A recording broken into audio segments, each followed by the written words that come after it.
kita sekarang makan dulu, nanti abis ini kita lanjutkan pembicaraan kita ya.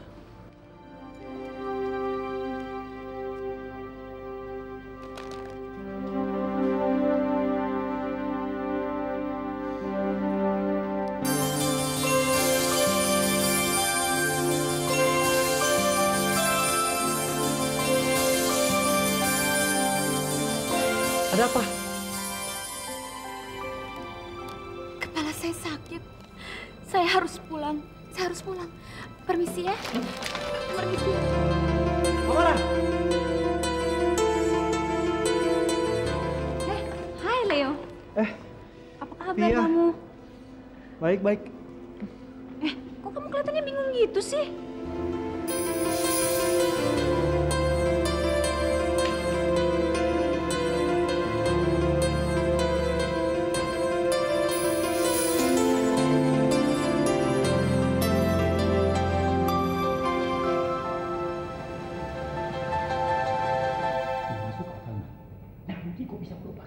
Selamat siang. Loh, Om Gojo kok ada di sini?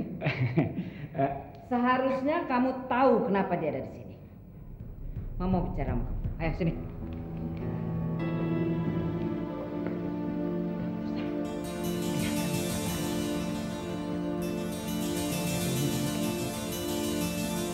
Ada apa sih, Ma? Apa? Ada apa?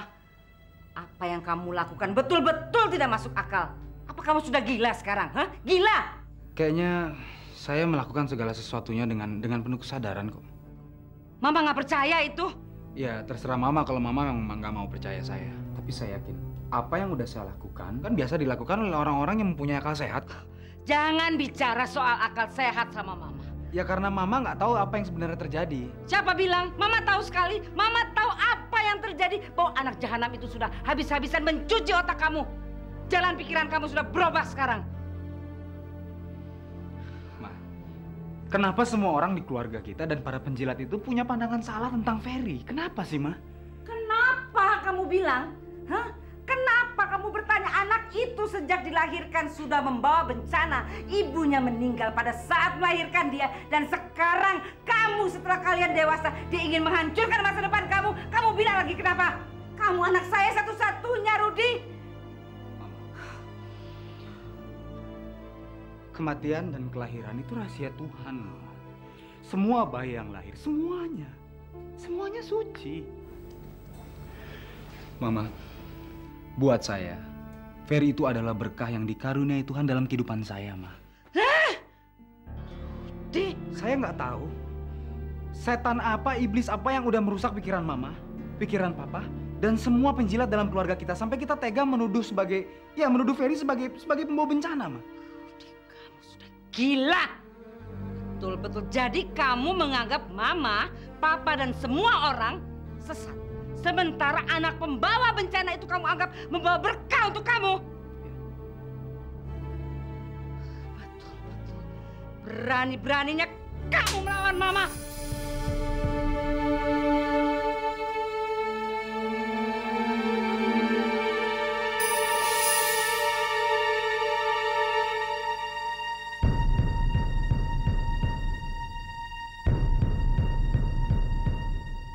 Rudi!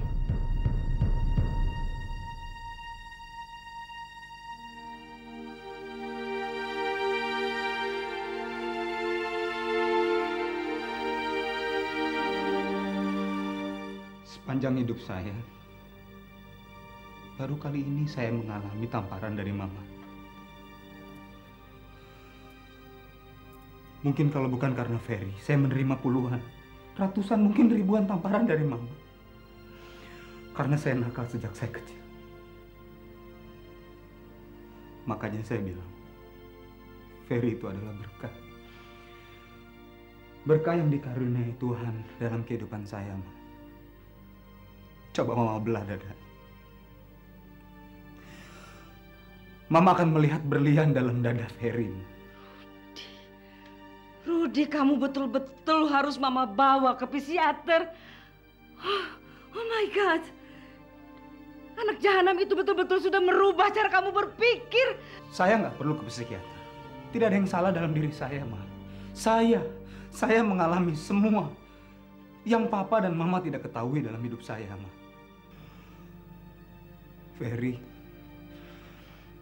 Ferry selalu berkorban untuk saya. Dia menutupi semua kesalahan saya. Ratusan hukuman harus dia terima, harus dia lakukan dan harus dia jalani. Padahal dia tidak berbuat salah sedikit pun. Saya yang berbuat. Ngomong kosong. Itu kata Mama. Saya yang ngalaminnya, Ma. Mama masih ingat? Dulu Mama punya jambangan kristal. Mama bawa dari Eropa dan pecah. Waktu saya masih kecil. Itu saya yang mecahinnya, Ma. Bukan Ferry. Saya takut. Saya takut sekali pada saat itu sampai saya kencing di celana. Karena saya tahu itu jambangan kristal kesayangan Mama. Tapi Ferry mengorbankan dirinya untuk saya. Dia yang mengakui bahwa dia yang memecahkannya, Ma. Mama masih ingat. Dulu Mama memukul Ferry dan mengurung dia di gudang tanpa memberikan makanan sehari. Dan saya juga masih ingat. Waktu itu satu SMP atau saya masih kelas 2 SMP, waktu Papa menghajar dia, menendang dia dengan kasar. Waktu Ferry menabrakkan mobil Papa. Padahal bukan Ferry yang menabrakkan saya, Ma. Saya yang nabrakin mobil Papa.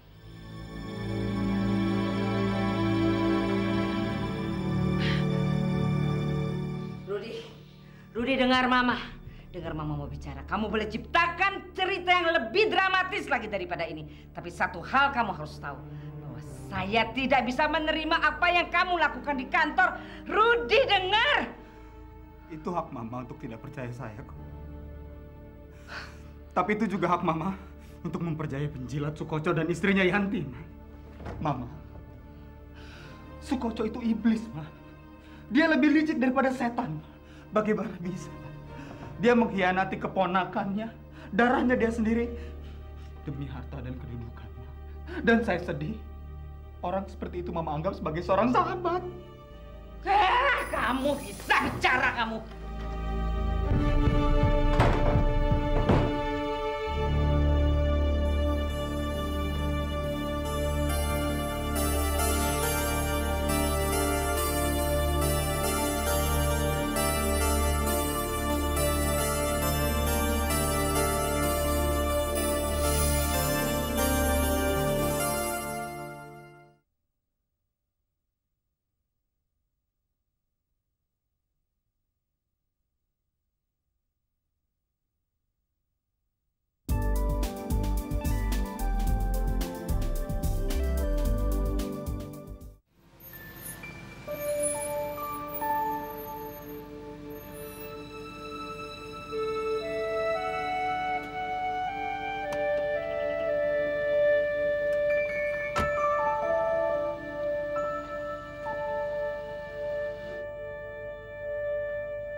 Itu aku terpaksa.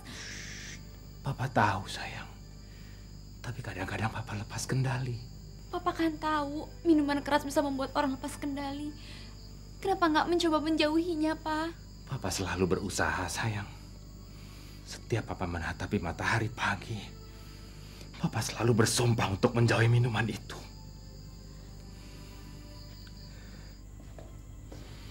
Tapi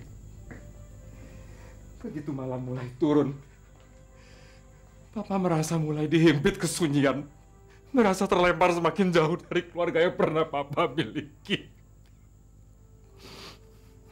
Dalam keadaan begitu, hanya minuman yang Papa rasakan dapat mengobati luka hati Papa, sayang. Pa, kenapa Papa kesini? Kalau ketemu Mama kita bisa dimarahin.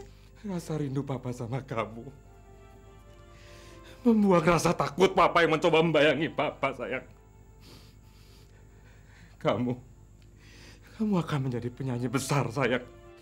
Karena kamu bisa menyanyikan kesunyian hati manusia. Terima kasih, Pak.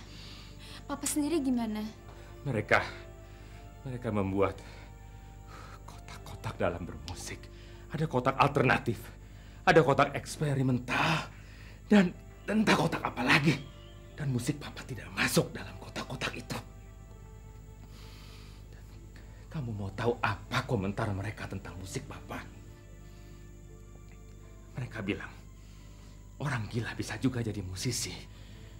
Hanya saja sayang, alat musiknya sedikit meleset.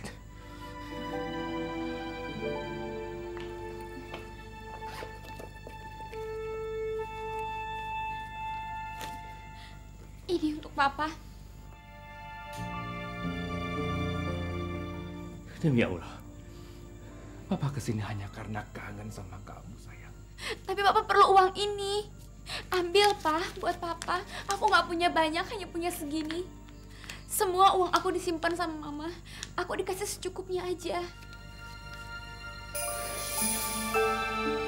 Terima kasih, sayang. Papa anggap ini bonus atas kerinduan Papa sama kamu.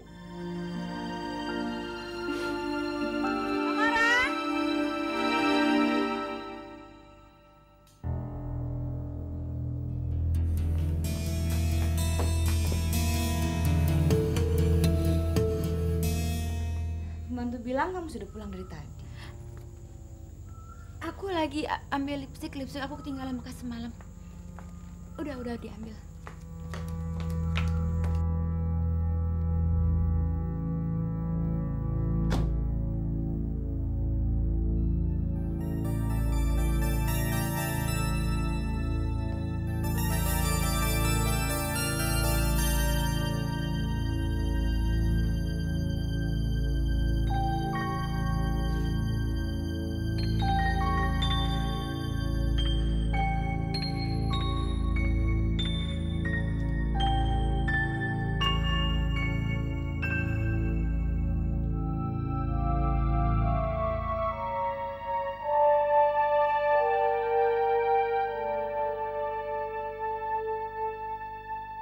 Gimana acara makan siang tadi?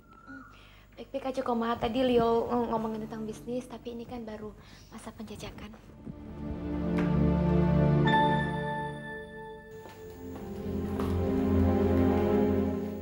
Cuma itu? Nggak ada yang lain?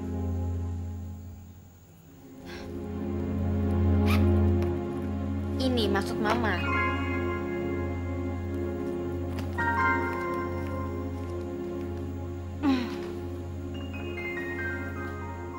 Ini baru namanya berlian. Mama sudah menduga kalau Leo itu orangnya murah hati. Kapan kamu mau ketemu sama dia lagi? Terserah Mama.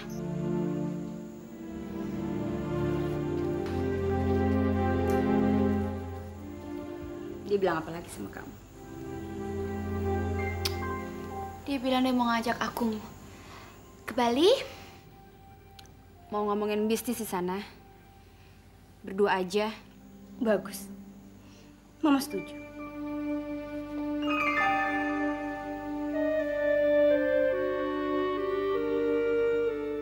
Mama setuju aku pergi berduaan sama Leo ke Bali. Kenapa tidak, sayang? Ini kan suatu kesempatan yang sangat bagus buat kamu. Bagus buat siapa? Buat Mama sama Leo, katanya bukan buat aku. Kenapa sih kamu ini berpikiran picik seperti itu? Kamu ini kan sudah dewasa. Seharusnya kamu sudah tahu apa yang bisa kamu lakukan. Atau yang tidak bisa kamu lakukan. Atau bagaimana cara kamu melakukannya. Mama tega ngelihat kalau sampai terjadi sesuatu sama aku di Bali. Iya, Ma? Tamara, Leo itu bukan orang sembarangan. Dia tidak memerlukan kita, tapi kita yang memerlukan dia. Kamu harus pahami itu, Tamara. Mungkin Mama yang perlu sama dia, tapi aku enggak. Kenapa sih kamu kamu begitu membenci dia sih, Tamara? Dia itu orangnya baik. Dia itu selalu muji kamu. Mama, orang seperti dia tuh emang kayak begitu, Mah. Selalu ngumpetin dia jahatnya di balik pujian.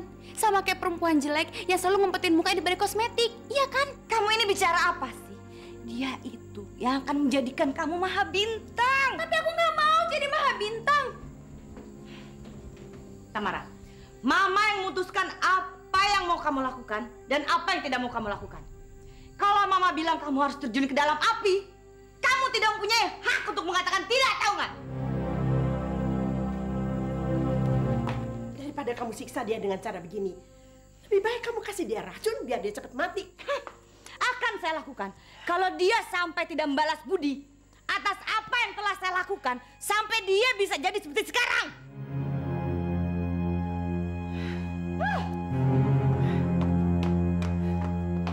Sayang, memangnya kamu mau diajak buaya itu ke Bali? Enggak, Oma. Aku cuma pengen ngetes Mama tega apa enggak ngejual aku. Sayang, seharusnya mama kamu yang wajib kita kasihani. Karena dia rela menukar impian sucinya dengan emas dan berlian.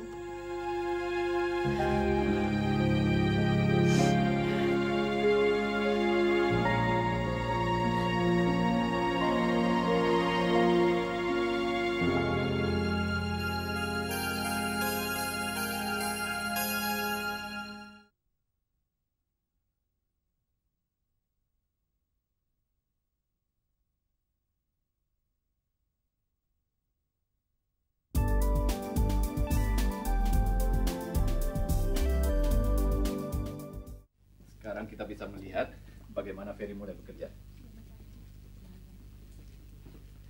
Bang Guru. Ayo, Pak.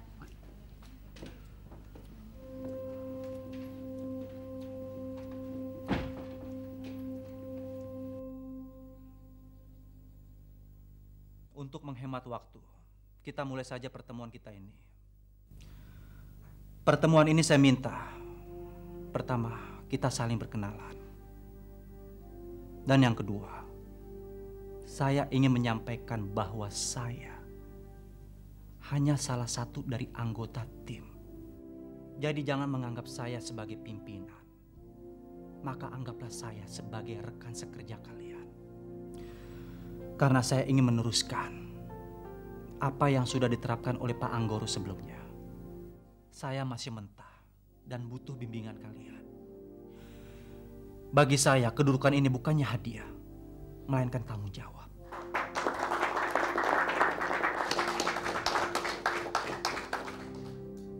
Jadi saya mohon pada kalian, jangan berpikir dua kali untuk menegur saya apabila saya melakukan penyimpangan dari arah yang sudah digariskan.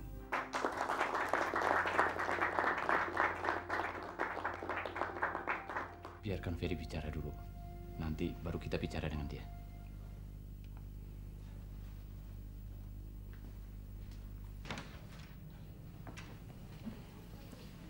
Dia bicaranya persis seperti Bapak. Waktu menerima tongkat estafet perusahaan dari almarhum papanya Bapak. Saya yakin, Pak. Dalam waktu yang tidak begitu lama lagi, perusahaan ini akan berkembang pesat. PT Sagara Kencana yang berarti lautan emas akan berubah menjadi lautan berlian. Apa alasan kamu sampai kamu bisa ngomong begitu? Ya, saya melihat darah segar dari seorang Anggoro baru yang duduk di perusahaan ini. Dia betul-betul duplikatnya Bapak. Loh, cari apaan, Pak? Kunci, saya mau pulang sebentar. Mungkin dalam kantong Bapak kan?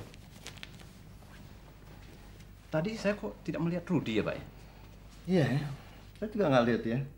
Malah saya lupa kalau dia masih ada di rapat itu. Kamu masih stres? Kan obat stres saya yang paling ampuh ada di samping saya. Tapi saya harus pergi sekarang, Sally. Loh, kamu kok begitu? Egois. Begitu sudah puas, kamu terus pergi. Saya harus balik ke kantor. Karena hari ini adalah hari pertama kali saya kerja. Itu kan perusahaan keluarga kamu. Barusan kamu bilang. Dan perusahaan itu kan dipegang oleh kakak kamu sendiri. Sally, memang itu adalah suatu perusahaan keluarga. Tapi saya nggak bisa seenak-enaknya kan. Bisa-bisa saya dipecat seperti karyawan lain nanti. Masa sih? Kakak saya pernah mengatakan kata-kata bijak dalam sebuah buku. Bahwa dalam kehidupan, dalam percintaan, dan juga dalam sebuah perusahaan. Terkadang untuk menakut-nakuti 100 monyet, kita perlu menyembelih seekor ayam. Kejam amat. Begitulah kehidupan. Dan kamu nggak mau dong saya jadi ayam yang disembelih itu kan? Tapi, kamu temenin saya makan siang dulu ya.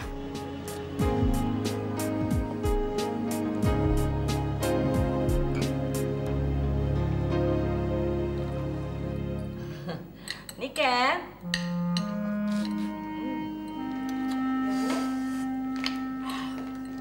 Nanti suruh Selamat beres ini. Mbak, si Ferry itu nggak selugu tampangnya. Aduh, kalau soal itu saya udah tahu, Dek Goco.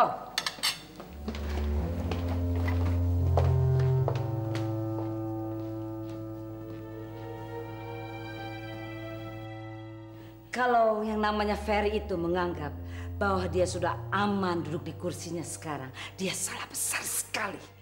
Karena saya akan merebut kembali kedudukan itu untuk anak saya satu-satunya bernama Rudi. Sesuai dengan janji suami saya, Anggur. Tapi, Mbak, masalahnya bukan kita hanya mengembalikan kursi itu kepada Rudi, Mbak. Tapi Mbak juga harus menindak si Ferry, Mbak. Dia memang anak jahanam, Mbak. Kurang ajar itu. Ya. Mas Anggoro datang? Kita harus lewat pintu belakang. Tapi jangan tahu Mas Anggoro kalau saya kemari, Mbak. Iya, iya. Tapi mobil kalian kan ada di depan. Saya datang sengaja pakai taksi. Iya, iya.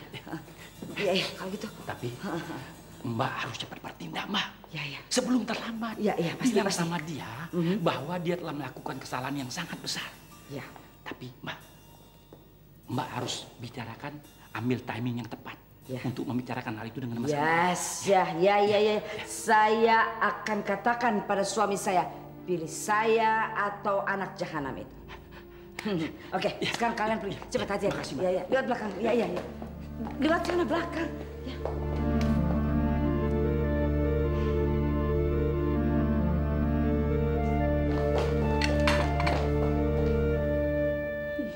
Dasar Dorna, bisanya cuma menghasut. Kok tega ya? Minum darah keponakan sendiri ya, Bu? Jangankan minum darah keponakan. Demi harta, orang busuk seperti dia itu mampu ngirim guna-guna sama emaknya sendiri, Mat. Udah mending kamu beresin di dalam, dimarahin sama nyonya. Cepetan. Ya, saya, Bu.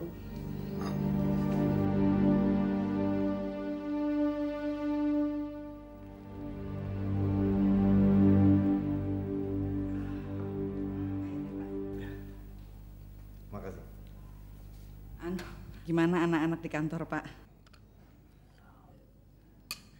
Saya tahu kamu mau tanya Ferry kan? Iya, Pak. Dia baik-baik aja. Alhamdulillah. Tiken, tunggu jangan pergi dulu. Oh, Tiken. Ternyata anak asuh kamu yang namanya Ferry bukan hanya baik, tapi sangat amat teramat baik. 2 jempol untuk dia.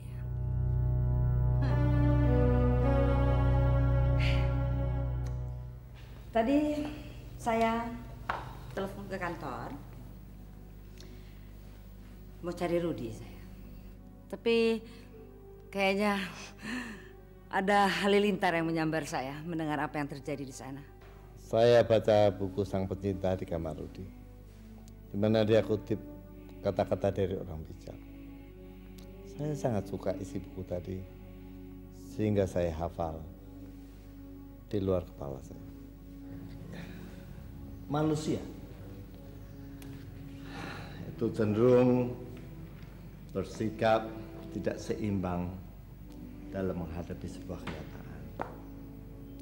Manusia akan tersenyum ketika menerima hujan, angin segar, hangatnya matahari atau angin pegunungan yang begitu segar. Tapi dia akan marah dan menolak ketika melihat badai dan mendengar halilintar. Padahal antara gunung, hujan, angin, matahari, badai, halilintar ada satu kesatuan yang tidak mungkin kita bisa pisahkan. Sama tidak mungkinnya kita memisahkan dua sisi mata uang. Saya nggak tahu saya ini banyak pikiran atau karena memang saya bodoh. Tapi terus terang, saya nggak paham apa yang kamu bicarakan. Saya nggak ngerti. Arah pembicaraan saya sangat jelas. Kamu gembira ketika saya berhasil memaksa para dewan direksi mendudukan Rudi menggantikan posisi saya. Ya. Kamu gembira dan kamu lihat itu sebagai sebuah kenyataan. Ya. Dan kamu nikmati kegembiraan itu. Iya. Tetapi begitu kehidupan mulai berubah, kamu menolak itu menjadi sebuah kenyataan. Oh, sekarang saya mengerti Tuan Anggoro. Bahwa kamu bicara ini itu kesini kesana. Saya ngerti sekarang. Bahwa kamu ingin saya menerima kenyataan kalau Ferry memegang perusahaan kita. Gitu. Salah atau betul saya? Sementara kamu sadar gak sih? Sadar gak kamu kalau begitu si Ferry itu duduk di posisi itu, dia sudah bersiap-siap untuk melecehkan saya di rumah ini, di rumah kita ini, Anggoro. Itu salah Rudi, bukan salah Ferry. Siapa bilang? Saya dari dulu selalu bilang sama kamu bahwa Ferry itu sudah mati-matian. Dengar Anggoro, mati-matian dia sudah mencuci otak anak saya Rudi. Nggak mungkin begitu, Bu. Nyuci otak gimana? Ferry kan dan Rudi adik kakak. Lagi pula walaupun anak tiri kan, dia kan anak ibu juga. Niken, sudah berani kamu berkomentar tentang saya? Hah? Kamu tahu, satu hal yang kamu harus tahu Niken, bahwa saya tidak akan pernah membiarkan hati dan perasaan saya untuk menerima Ferry menjadi anak kandung saya. Dan saya tidak akan pernah rela kalau Rudi anak yang saya lahirkan menerima atau menganggap Ferry sebagai kakak kandungnya. Oh, maaf Bu, maaf. Tapi Ferry itu telah menganggap ibu sebagai ibu kandungnya sendiri, Bu. Apa ibu nggak bangga?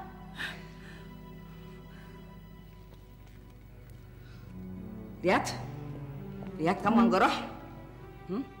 Kamu sudah lihat apa yang terjadi setelah semuanya ini?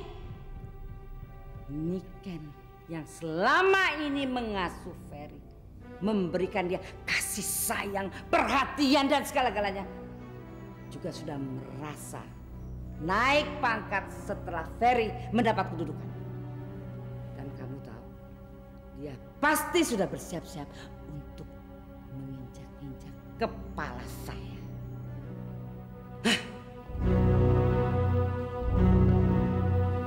Loh, kok.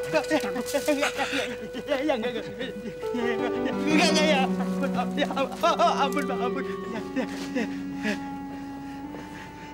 Saya pikir mah udah ngacu dari tadi.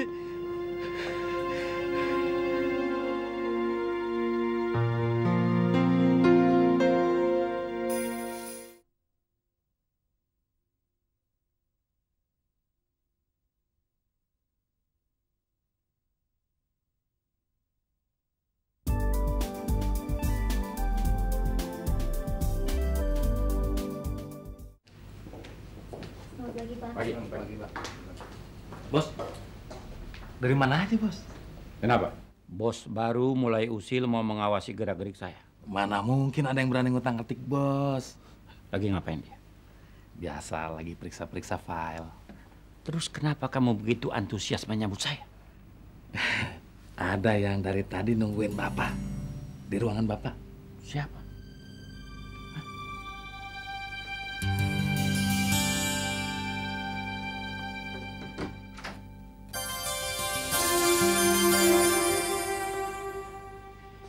Suruh pembantu bikin kopi dan milkshake buat tamu saya. Oke. Biar saya sendiri yang kerjakan, Bos. Ya.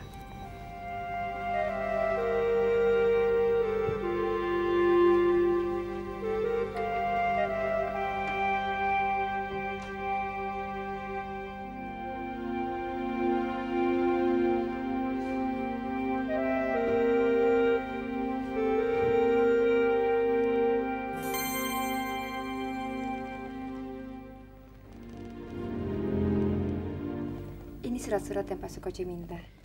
Sebetulnya ini cuma formalitas untuk melengkapi file tender.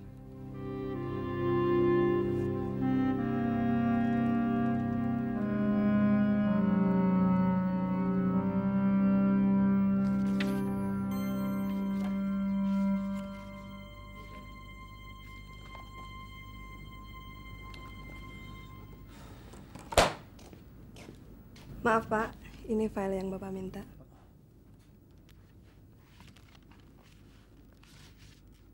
Rizka, Iya Pak. coba kamu lihat Pak Rudi sudah kembali belum ya? Saya baru saja dari sana Pak. Pak Rudi belum kembali. Terima kasih ya.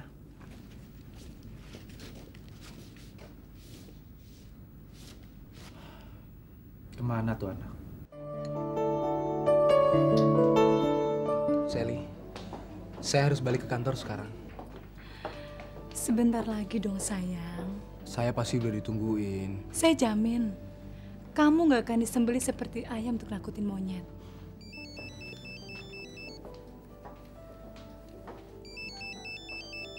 Saya bilang juga apa? Kakak saya pasti nelpon saya kan?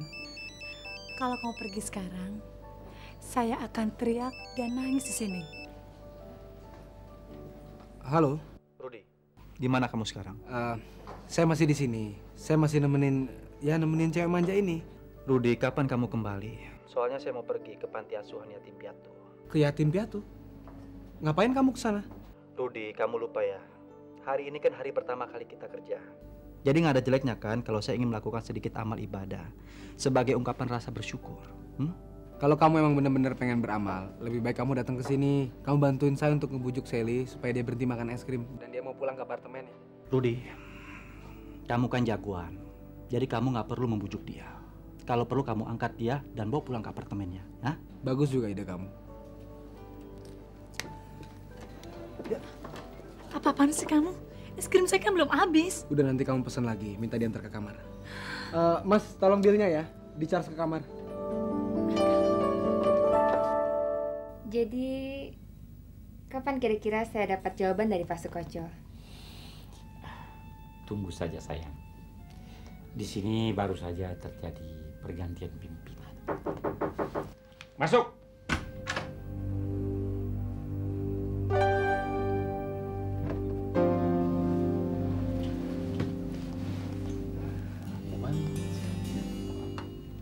Ya, silakan. Ya. Ambil lagi, Mas. Nih. Udah buruan.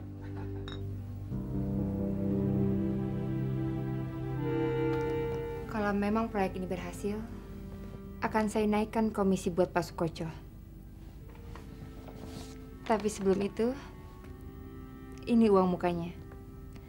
Nanti setelah selesai, akan saya lipat gandakan dari sebelumnya. Tapi dengan adanya pergantian pimpinan, apakah ada jaminan buat saya untuk memenangkan tender tersebut? Saya jamin. Pimpinan yang baru itu cuma seorang anak ingusan, masih bau kencur. Dia cuma sekedar simbol. Saya yang tetap mengatur semua permainan di sini. Tapi yang penting, asal tahu sama tahu. Pak Sukoco tahu apa yang saya mau. Selama saya berada di sini, apa kepentingan Sesti merupakan kepentingan saya sendiri.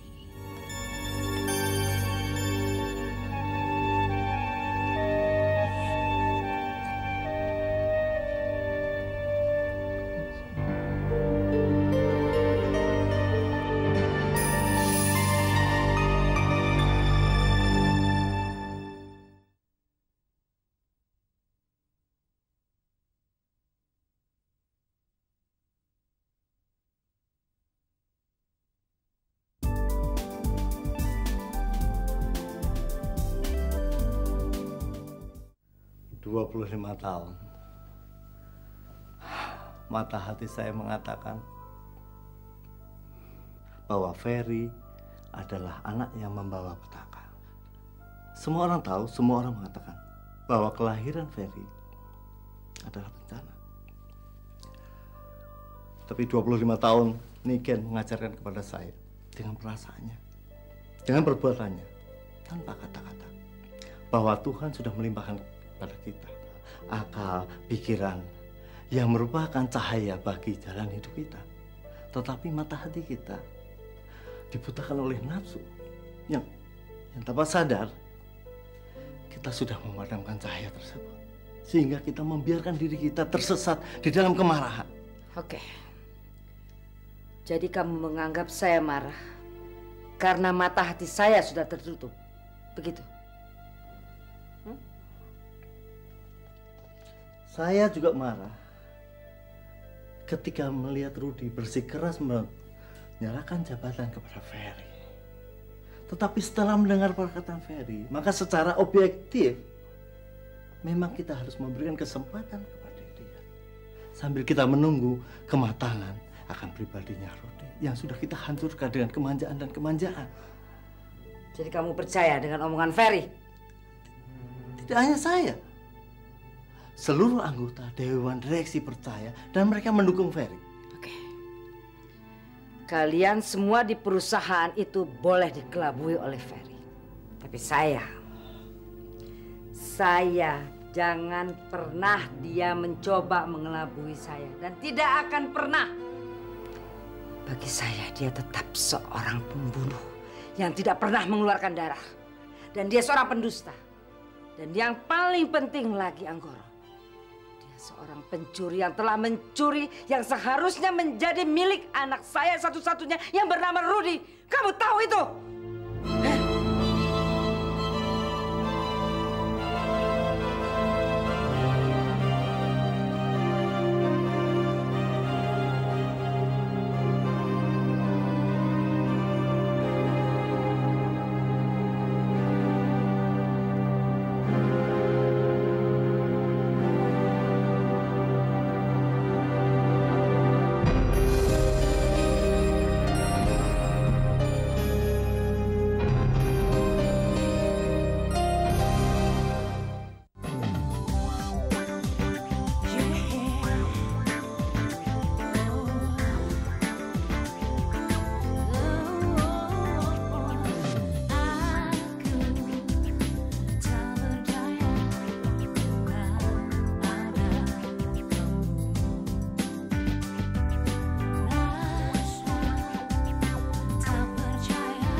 Thank you.